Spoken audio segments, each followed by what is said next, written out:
Hi, I'm Leanne Ely. I'm a nutritionist, a New York Times best-selling author, and some people even say I'm a life coach. I started the Daily Dish Show to share my story, my truth, and my journey to vibrancy, and to inspire others to do the same. Because it's all about grit, perseverance, and finding a way despite the odds. It's about embracing the whole woman, not just the parts that are easy to love, and feeding her heart, mind, body, and soul. But I found that this isn't just my story, it's your story too. It's go time. This is the Daily Dish. Being a peacemaker is making a choice to reconcile. It's making a choice to make peace instead of hold grudges, instead of push people away. It's reconciling, promoting harmony. And by golly, that's how we emulate Christ too. You know, who thinks said, blessed are the peacemakers. So I say that peacemakers are bridge builders because they see the gap and yet they're doing something about it. And that's what peacemaking is about. It's just making sure that the reconciliation is effective and that it can happen and that it's something that's being pursued. But when our actions don't align with what it is that we're saying, then we're completely wonky and out of alignment. You know, your alignment assignment is to be in alignment with the things that you're saying are the things that you're doing. And we know that when we're out of that alignment, not only do we not feel peace, but we have this constant feeling of something not being right. So we want to be women of our word. We also want to be women who hold even our own promises up. That's how we create inner peace, one of the parts of creating inner peace. And so when we're out of peace, out of whack with ourselves, we're out of peace with ourselves. And so that's the topic this week. And I believe that active peacemaking requires that we make peace with ourselves, not just with others, but also make peace as much as it depends on you. Ever hear that one before? That's what we can do. We can make this choice, and it's a higher level choice. It's a high vibe choice to create and be the peace that we're seeking in our lives and that we want to make sure that we're giving out in our lives. And you know, the problem is we have egos. You know, we all do. Anybody here ego-less? You're not. Don't say you are, and now I'm going to really point you out and go, yeah, you are, big time. We all are. What do you think gets hurt? What do you think gets bruised? It's our egos. And they get in the way. Darn it, stupid egos. And I've noticed this because there are times where, you know, we grind in and we just dig our heels even deeper in. And there's some signs that, you know, maybe our egos are in the way, because if our ego is in the way, so is our peace. Our peace ego is standing in the way, blocking us from having peace.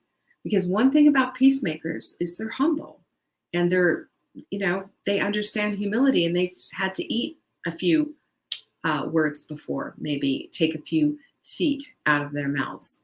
So let's take a look and see, maybe these are signs like, you know, hold your sign. Remember that? Here's your sign. Well, here's your sign that you might have your ego standing in the way. Is number one is that you think you've got it all figured out from A to Z. All the things. Spiritually, check the box. People, relationships, check those boxes. Lifestyle choices, politics, the whole shooting match. You got it. Kaboom, kaboom, kaboom. Got the checkity, check, check, check. Well, I'm going to say this side of glory, that ain't happening. Not for you, not for me, and not for any other human on the planet. So if you see somebody who is saying that they've got it all worked out and got it all wired for sound, they also don't. One thing they don't have is peace, because they don't. They're fooling themselves. Number two is this one. This is the finger on me, by the way. Here comes mine. Knowledge. I'm a knowledge collector, and an action procrastinator, those two things don't create peace. So if you're looking and waiting, and I know this because so I'm in a Facebook group it's a strength Facebook group for people who have Peloton bikes, and they have this incredible group of women who lift weights, and she's a personal trainer and puts this whole schedule together. It's really great. Doing the calendars is amazing.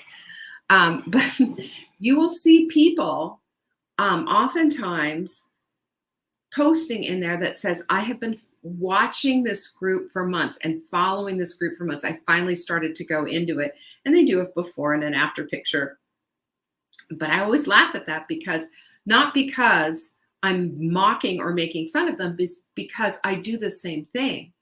I take a minute sometimes to take action. I'm too busy collecting information and knowledge instead of actually executing upon that. And you know what happens there? There's a rub. There's a push because you think that I should be, right? And peace comes in practice, not knowledge. That's where the peace comes from, is in the practice, not the knowledge. Number 3 is you look down your own nose at those who are less than you and your beliefs. Oh, what? You've seen this before. You know why? This is how you know that you've left love and peace behind in favor of judgment and one-upsmanship. And let me just tell you, it's not hard to find that. It's not hard to see that. We don't need to be that. We just need to recognize it. And we all have a tendency to do it. This is part of our human suffering and, curmudgeonness. I don't know. Why do we do this? We just do. It's part of our human things. I think it maybe makes us feel better for a moment. But, it's like anything else. It is momentary. And then the peace stops. You can't have peace when you're judging others. You can't have peace when you're upping yourself. It's just striving at that point. There's no peace there. Number 4, you don't question anything. You just accept it. So a long time ago, I asked a question of someone from another faith, and I said, why is it such and such just, I asked a question about why they did something in particular. I'm not going to get into specifics. I don't want to offend anyone. It was genuine curiosity. And the answer always stuck with me. And their answer was, because that's what we're told to do. And, we want to be obedient children, correct? We want our children to be obedient. But I don't want my children to blindly, when they were little, blindly be obedient without, having a practical eye on the situation. I mean, that's how kids end up in precarious situations, to just an adult said so, therefore, don't get into the white van, kind of a thing. Don't, because an adult said so, don't do it. So I think that we have to take a look at all of that. Questioning is an okay thing. Questioning your faith and saying, why would God, or what have you, we serve a really great big God.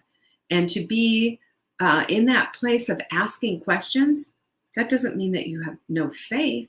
It just means that you have a human soul and you're asking questions to get the answers, to find a place of peace. But it's not just blind allegiance. So the thing is, I think this is an interesting thing. We can't pretend peace. We can't. We fake it till you make it. Remember when we had a whole thing, we talked about that one for so long? That was a few weeks ago. I can't even remember when that is. But fake it till you make it is a big smoke and mirrors, faking, pretend game. It doesn't work. Doing it and having faith that you can do it, that's the same thing. That's how peace is the same kind of a thing. You don't fake it till you make it. You actually practice peace. Peace is something that is practice. And that's what inner peace requires. It requires active nurture, because it doesn't just come. It doesn't just it just doesn't knock on the door and, hey, it's me, peace. I'm here for you. No, it doesn't work that way. But I think it's, it's also, peace is like a very many layered onion. There's so many different layers to it and so many different types of peace. And I think just having that plumb line of peace, though, is what a lot of us are looking for. How do we get to that place of peace? And how do we keep tending that inner peace that we're all creating? Well, I have a couple of things for you that I wrote down, stuff that has helped me a ton. Not that I have reached that pinnacle, y'all, of absolute inner peace. I have not, but I certainly strive for it. And I understand too that when I stopped waiting for it, instead started going after it, that's when inner peace started to become a new normal for me. And boy, that sure is a better way to live. Number one is inner peace is a choice. It's a decision that we go after it. It's like in all relationships, the pursuit of creating peace is essential. If we want peace, it's like you say, I want a good relationship with someone. Well, if you don't do the things to create good relationships, you won't get that. You can't just wish for it. Same here with inner peace. Inner peace comes because we make space for it, we create it, and we look to become the peacemakers that we're called to be. And as we have peace with others too, we can have peace with ourselves. Number two is to meditate, meditate, pray, and journal. I'll tell you what, to have an active practice is to activate peace, because this is what you do every single time you meditate. You are in active pursuit of peace. I love that. It's so beautiful. And it's such an amazing thing. It's amazing how calming of your soul it is, and how that calmness actually looks for and creates more peace. It absolutely does. Prayer does the same thing, because prayer is seeking and looking to and acknowledging the one who made you in the first place. And then, of course, journaling is the acknowledgement of your humanity. This is who you are. These are the things I'm trying to work through. This is the stuff I'm sorting. It's just like laundry. We have to sort these things because we don't want to be putting our precious, Angora sweater in there with a load of towels and underwear, do we? No, we sort things out. Because it makes a difference. Number three is that we have to focus on where we want our energy to go. Because what is peace? Peace is, it's a genuine feeling. It's a calmness. It is a centering, is what it is. And focusing on stuff that you can't control and focusing on old stuff, the past, the negative, the this, the that, doesn't bring peace. It stirs up and agitates old stuff. We all have old stuff. Every single person on the planet has old stuff. But we don't have to roll around in it, and we don't have to get it all figured out and worked out every single day. We do the best that we can with what we've got. Yeah, you ever hear me say that before? Well, it's the truth. We all do the best that we can with what we've got, don't we? I know I do. I know I do every single day. I know you do every single day. But the point is that your energy flows where your focus goes. So if you are focused on peace and peacemaking things and peacemaking capabilities and having peace with yourself, having peace with God, having peace with whatever it is that you need peace with, that's going to serve you. That's going to help you. And that's going to take you to a different level of vibe. Low vibe, remember, there's no peacemaking there. It's all, oh, me, and look at me, I'm just a disaster, I'm this, I'm that. No, that's not what this is about. When you are making peace with yourself, you're going to focus on the things that you have control over. And one of those things is your thoughts, because your thoughts can create peace or take it away. Number 4 is to get outside. Get outside, take a walk the dog, earth, take off your shoes and feel the earth between your feet, even in the cold. It works. Allow the sun to kiss your skin. You know, we this is who we are. We need to be a part of this earth. We can't just be in buildings all day, or go in a building, walk. The only walking that we do is to get to the car. Let's walk. Walking is a natural thing. Walking's good for your joints, good for your hips, good for everything. It's one of the things very underrated, but we need more walking in our lives, especially outside in the beauty of the outdoors. Cold, bundle up, take a shorter walk, whatever.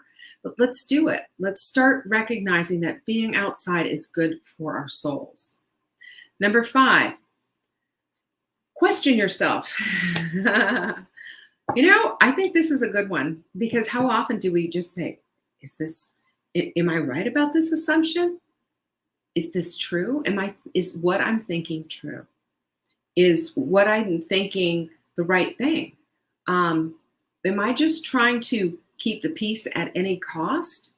Or am I truly peacemaking here?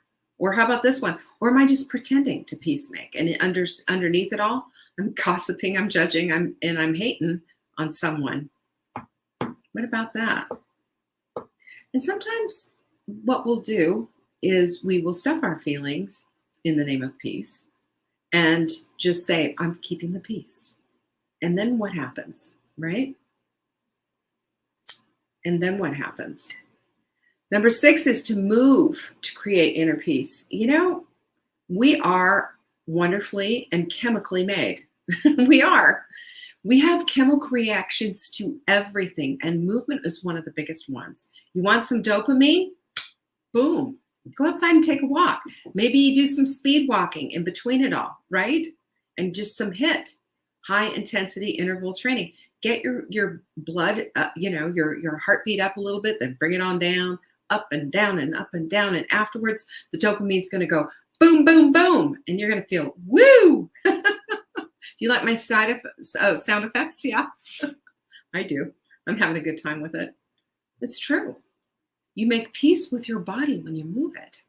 And you get that compound effect of the afterburn and the way you feel about yourself and how wonderful that whole is. That's peacemaking right there. Such a good thing. Number 7 is to do good. Be a do-gooder. Be one of those people who just does the right thing. Turn on a blasted signal when you're changing lanes or making a turn. Don't cut anybody off. Be a decent citizen on the road. How about that? No road rage. How about let someone go ahead of you in line? Maybe even buy somebody a cup of coffee just for the sake of doing something nice and sweet and kind. Whatever, right? How about that? Maybe just say please and thank you. I was so shocked. Where were we? We were somewhere, and I heard somebody ask a waitress for something, and it was just, can I get more coffee? How about, can I get, when you have a minute, can I have some more coffee, please? How about that? That's a do good thing. Having manners is recognizing somebody else's humanity, right? It's not just a good tip, but it's also connecting heart, mind, body, and soul, eyeball to eyeball. Donate blood, donate clothes, donate food, do something kind, and be a do-gooder as part of who you are, not because it's Christmas. Don't just show up and go, work in a food line or food kitchen or soup kitchen. How about regularly on the regular? That's what we need to do. No, we don't just show up and show off that, hey, look what I'm doing for Christmas. Pat me on the back for being so good and helpful. We do this every Christmas as a family. Well, how about doing it every month as a family or every week or something? And maybe don't tell anyone. Maybe just do it. This is the kind of stuff that I'm talking about, of making peace with our surroundings, our situation, loving others in a way that's not all about fancy doing and showing and what have you, but it's peacemaking. It's quiet. It's under the radar. It's loving. And it's continuous and consistent. Marcus Aurelius says, she who lives in harmony with herself lives in harmony with the world. With the world. Now, Marcus Aurelius was a Stoic who was a Roman emperor, and it says he who lives in harmony, but you know me, I would take liberty every time. She who lives in harmony with herself lives in harmony with the world. When we walk and talk in integrity, we create peace within. And our alignment assignment has emerged. It's easy, thoughts plus actions equal peace. When the thoughts and the actions are equal, and there's thought there and there's words there to go, there's thoughts, there's words, and there's action that goes with it all, that's where the peace comes from. And for me, I'm going to share some stuff that's personally helped me with this whole thing, because I know exactly what it feels like to be living an incongruent life, and where you're just ripped up and torn and constantly at odds with yourself because you don't have peace. Number one is being true to myself. A long time ago, I was told you can only be yourself. Everybody else is taken. And it's kind of a funny thing, but it's the truth.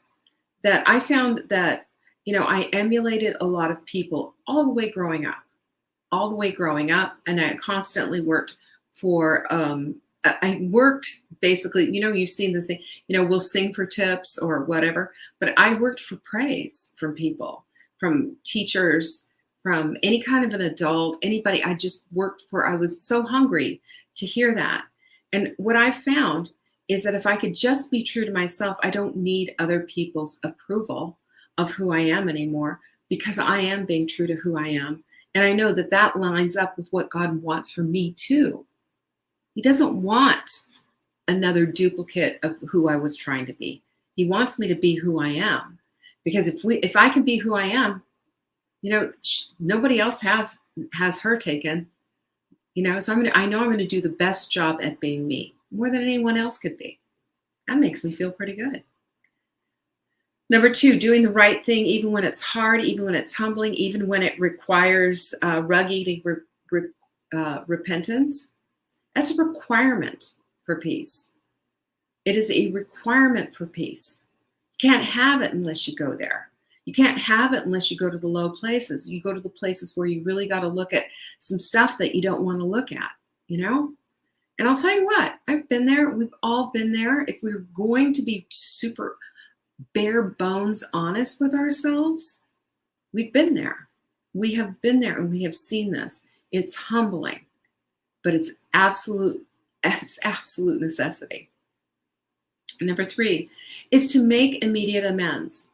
The minute you recognize that you've harmed someone, you've hurt someone, you've done something that is, even if it's misconstrued, for heaven's sakes, it is incumbent upon you to keep those short amends, to say what needs to be said, to offer an apology. No hesitancy, offer an apology. Not, well, this is what it was, not explaining it, but to offer an apology. That is the cleanest and the best way to keep your peace. I don't know about you, but I have certainly inserted my foot many a time into my mouth. I have said a lot of things that I don't mean to say, and I shouldn't have said, or I did mean to say, and I've just been awful. But if you make amends right away, it's a recognition of things are out of whack. Here's my part, here's what I did, and here's the offering that I have to you. I want to make amends. And it's not, oh, I'm sorry you took that wrong. That's not amends. Amends is, I apologize. I recognize that I hurt you, that I offended you, that I did whatever, and owning it. Right? I just had to do that this morning. I had to own it. I had a client, missed her appointment. She got one of my emails. The email it was a little harsh. I read it. It offended her. And you know what? I understand why. And I read through it and went, this has to change. And that's what, I spent this morning. I fixed it and changed that whole thing and, what have you. Now, it could have been several different ways, sure. Or I could have gone back, but you don't understand, even an explanation on the whole thing. Is that necessary? What is at stake here? Is it for me to explain myself, or is it for me to make sure that this lovely soul who took the time to say, hey, this is out of whack, this person says this to me, so what is my response going to be? It's to make amends as quickly as I possibly can, to own what I have to own, and to say, I am so very sorry. I deeply apologize for offending you like that. And we're done. That's all I can do. That's all I can do. I can fix, I can change, I can do whatever, but I can't take back that email that was sent, can I? That's how we fix things as best that we can. That's where our humanity comes into play with our souls. Because our soul understands that rub. Our soul understands that gritty rubbing up against. You know what I mean? When you're in harmony, and when it feels good, it feels clean, it feels good. And when you're out and you see something like this, you feel the rub, you feel the burn, you feel the missing part. And you say, no, of course not. I don't want you to feel like that. Of course not. Let's fix this. Number 4 is understand as best that you can. You know what? I believe everybody's doing the best that they can on this planet. I will tell you that right now. I do believe that. But if I decide to go into the place of being judge to them and being judgy, I don't love them. I'm not loving at that point. I'm choosing to judge them. I'm choosing to think things about them that may or may not be correct. I'm choosing to, instead of walk alongside, I'm choosing to ostracize them and put them aside and say, you did this, you. Nobody wants to be judged. So when we turn around and judge someone else, that's painful, and it's incongruent to peace. I choose love because I want peace in my life too. And I want peace, so I choose love. This is how this whole thing works. Number 5 is, I've said this before and I will say this again. Okay, bye. It's fine. I'm being interrupted. So number 5 is, I'm okay. I'm enough. I'm human. I'm loving. And even when I make mistakes, even when I fail, I am enough. There's so often, I spent a great deal, most of my life, feeling not enough, feeling like I had to do something, feeling like there was something I was missing out of, so that I could have, the peace that I wanted to have in my life. But you know what the big thing that changed everything was recognizing I'm enough just the way I am. I'm enough at this weight. I am enough when I was having a hard time with my kids. I was enough even when I was shame-filled because I was getting a divorce. I am enough. I'm enough every step of the way, in my worst times and in my very best times. I am enough. And you know how I know that? Because God, who made me for whatever reason, who made me, put me here on this earth for whatever reason. I'm here on purpose and for purpose, just like you. We're here, right? That's enough. That's enough. The rest of it is up to us to discover how to then be our very best that we can be, so that we can live out our purposes. But I will tell you right now, until we're in the place of having that peace in our hearts, we can't do it. Peace is the thing. I've noticed that, active peacemaking requires that you show up. You can't just talk about it. You got to actually show up. That you got to tune in, and that everything that you hold in your hand, everything that you hold in your hand has to be held gently and slightly open. Sort of like holding a baby chick, you know? It's just hatched. It's just starting to get its strength. You want to hold it enough so that it's secure and doesn't fall, but you also don't want to hold it too tight or you'll squish it as it's starting to grow. The care, the security, but we have to allow for the wiggle. And that's just how peace is. Anyway, that's what I found anyway. I don't know if we're talking about peace the rest of the week. We'll probably talk about a few things. But as we go into this week of Christmas, I just want you to start noticing, how can I be a keeper of the peace? How can I bring peace into this situation? As much as it's dependent on you, bring peace. What do you think of that idea? I sure hope you enjoyed that. It was quite a neat show to write, actually. I hope to see you tomorrow, too, by the way. Transformational Tip Tuesday. It'll be a good day. Peace be with you. Bye-bye. Thank you for joining me today. You can find me on TikTok for daily tips to help support your most vibrant life. And remember, you are the author of your own story. Until next time.